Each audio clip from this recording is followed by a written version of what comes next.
இன்னைக்கு 12th standard அக்கௌண்டன்சிலேருந்து chapter 2லேருந்து 13th ப்ராப்ளம் பார்க்க போகிறோம். How the following item appear in the final accounts of Thuthukudi Young Pioneer Association? There are 100 members in the association, each paying 25 as annual subscription. Okay? அதாவது எவ்வளோ members இருக்காங்க? 100 members இருக்காங்க அசோசியேஷனில். அவங்க வந்து each they are paying $25 rupees. Okay, 25 subscription. Okay, annual சப்ஸ்கிரிப்ஷனாக 25 rupees pay பண்ணுறாங்க each. By the end of the year 10 member had not paid the subscription. அதாவது இயர் எண்டில் வந்து 10 மெம்பர்ஸ் வந்து சப்ஸ்கிரிப்ஷன் பே பண்ணலை. Okay, but 4 members had paid for the next year in advance. ஆனால் என்ன பண்ணியிருக்காங்க? 4 members வந்து நெக்ஸ்ட் இயருக்கு கொடுக்க வேண்டியது முன்னாடியே பே பண்ணிட்டாங்க. Okay, 4 members had paid for the next year in advance. அட்வான்ஸாக பே பண்ணியாச்சு. எத்தனை பேர்? 4 members. 10 members வந்து இன்னும் பே பண்ணலை. ஓகே, டோட்டல் மெம்பர்ஸ் வந்து எவ்வளோ? 100 members. ஓகே, அப்போது என்ன சொல்றதுக்கு? So how the following item appear in the final accounts? Final accounts என்ன பண்ணணும்? பேலன்ஸ் ஷீட் போடணும் இல்லையா? ஸோ ஃபஸ்ட்டு நம்ம என்ன பண்ணலாம்னா 13th ப்ராப்ளம் ஃபஸ்ட்டு கேல்குலேஷன் போட்டுக்கலாம். Okay, so calculation of income from subscription.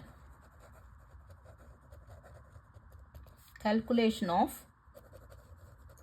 income from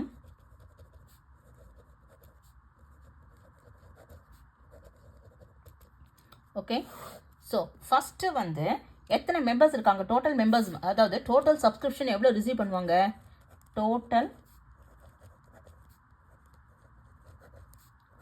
total subscription அதாவது 100 members இருக்காங்க. ஒருத்தவங்களும் 25 பே பண்ணுறாங்க இல்லையா? 25 rupees. So how much they will get? 100 peoples into 25 இல்லையா?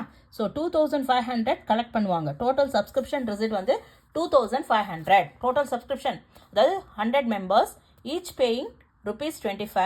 So total subscription they will collect 2500. Okay, அதோட less எவ்வளோ பேர் வந்து கட்டலை? இந்த அமௌண்ட்டு வர வேண்டியது அந்த இயர்க்கு இல்லையா? 2018க்கு தானே போடுறோம். 2031-12-2018 இந்த அமௌண்ட் வர வேண்டியது. ஆனால் எத்தனை பேர் வந்து இன்னும் கட்டலை? ஸோ நாட் ரிசீவ்டு, அதை வந்து லெஸ் பண்ணணும் இல்லையா? நாட் ரிசீவ்டு எவ்வளோ? எத்தனை பேர் நாட் ரிசீவ்? 10 members இல்லையா? By the end of the year 10 members had not paid for the subscription. அப்போது 10 பேர் கட்டலை. அப்போது இன்ட்டு 25 இல்லையா? ஸோ 10 பேர் வந்து 25 கட்டலைன்னா 250. அப்போ வந்த அமௌண்ட் எவ்வளோ இருக்கும்? 2250 அமௌண்ட். இதுதான் amount received. Okay, actual total subscription எவ்வளோ ரிசீவ் பண்ண வேண்டியது? 100 members ஈச் பேயிங் 25.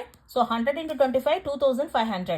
ஓகே, ஆனால் ரிசீவ் பண்ணாத, அதாவது எவ்வளோ அமௌண்ட் ரிசீவ் பண்ணலைன்னு பார்க்கும்போது 10 பேர் கட்டாமல் இருக்காங்க. ₹25 இல்லையா? 25. அப்போது 10 into 25 250 இன்னும் வரலை. 2500 வர வேண்டிய அமௌண்ட்டு 250 அமௌண்ட் இன்னும் வரலை. ஸோ அமௌண்ட் ரிசீவ் 2250 தான் ரிசீவ் பண்ணியிருக்காங்க அமௌண்ட்டு. ஓகே, நான் இப்போது இதில் முன்னாடியே பே பண்ணது எவ்வளோ? எத்தனை பேர்? ப்ரீபெய்டு இல்லையா? ப்ரீபெய்டு வந்து 4 பேர் பே பண்ணியிருக்காங்க இல்லையா? 4 பேர் வந்து 25 கட்டியிருக்காங்க. So 4 into 25 that is 100. Prepaid subscription வந்து ₹100. ஓகே, அவுட்ஸ்டாண்டிங் சப்ஸ்கிரிப்ஷன் வந்து 250. ஓகேவா? இப்போ இன்கம் அண்ட் எக்ஸ்பெண்டிச்சரில் எப்படி வருதுன்னு பார்க்கலாம் ஃபஸ்ட்டு.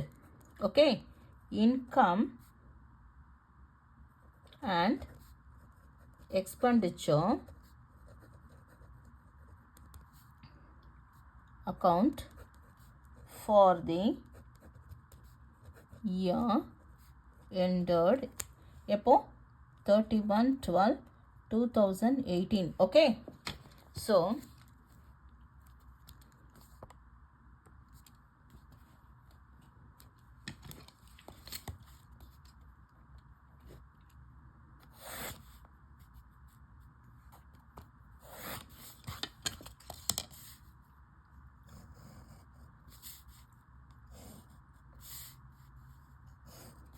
இது டெபிட் சைட் இல்லையா, இது டெபிட் சைட், இது கிரெடிட் சைட் இல்லையா.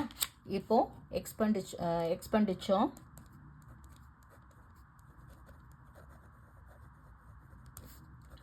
amount, then income amount. Okay, so இப்போ நம்ம என்ன பண்ணுவோம், டோட்டல் சப்ஸ்கிரிப்ஷன் ரிசீவ் பண்ண அமௌண்ட் வந்து 2250 இல்லையா. அப்போது ரிசீவ்டு தானே, அது ரிசீவ்டுனா இன்கம் சைடில் தான் வரும். அப்போது பை சப்ஸ்கிரிப்ஷன் போடுவோமா இல்லையா. பை சப்ஸ்கிரிப்ஷன் எவ்வளோ அமௌண்ட் ரிசீவ் பண்ணியிருக்காங்க, 2250 ரிசீவ் பண்ணியிருக்காங்க. இப்போ இதோடது ஆட் அவுட்ஸ்டாண்டிங்கை நம்ம எப்பயுமே ஆட் பண்ணுவோம் இல்லையா. Outstanding amount, outstanding subscription, that is 250. அப்போ டோட்டல் அமௌண்ட் வர வேண்டியது 2500. ஓகே, ஆக்சுவலாக வந்து ரிசீவ் பண்ணது வந்து 2250, அவுட்ஸ்டாண்டிங் வர வேண்டியது வந்து அவுட்ஸ்டாண்டிங்கில் இருக்குது இல்லையா, அதை ஆட் பண்ணுவோம் 250. ஸோ ஆட் பண்ணால், இது ரெண்டுத்தையும் ஆட் பண்ணால் டோட்டல் சப்ஸ்கிரிப்ஷன் ரிசீவ் வந்து 2500. ஓகே, ஸோ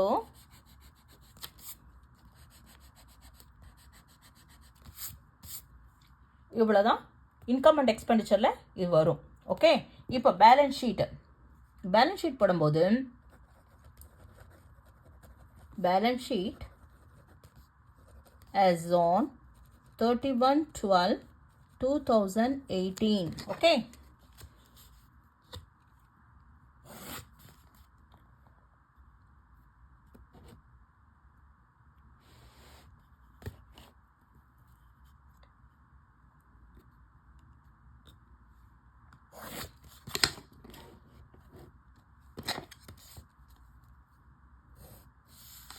இது லைபிலிட்டிஸ் போடுவோமா, amount, assets amount. Okay, so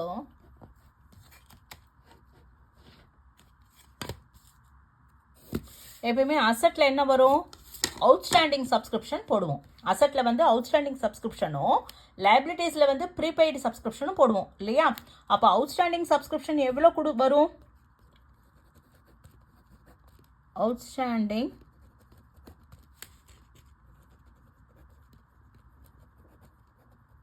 outstanding subscription எவ்வளோ கண்டுபிடிச்சிருக்கோம், not yet received, that is 250 இல்லையா. 250 நாட் ரிசீவ்டு. ஸோ 250 வந்து அவுட்ஸ்டாண்டிங்கில் இருக்குது இல்லையா. ப்ரீபெய்டு எங்கே பண்ணியிருக்கோம், ப்ரீபெய்டு வந்து முன்னாடியே வாங்கியாச்சு. ப்ரீபெய்டு சப்ஸ்கிரிப்ஷன் எப்பயுமே எங்கே வரும், லைபிலிட்டிஸில் வரும். ஸோ ப்ரீபெய்டு சப்ஸ்கிரிப்ஷன்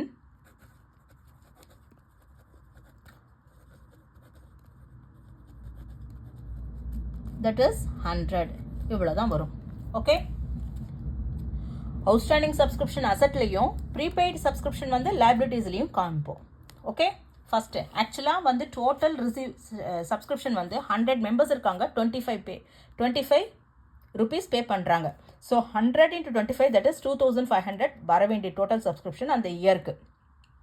ஓகே, ஆனால் எத்தனை பேர் பே பண்ணாமல் இருக்காங்க, 10 பேர் பே பண்ணாமல் இருக்காங்க இல்லையா. எவ்வளோ, 25 rupees. அப்போ 10 × 25 not yet received, that is 250, இன்னும் வரலை, அவுட்ஸ்டாண்டிங்கில் இருக்குது.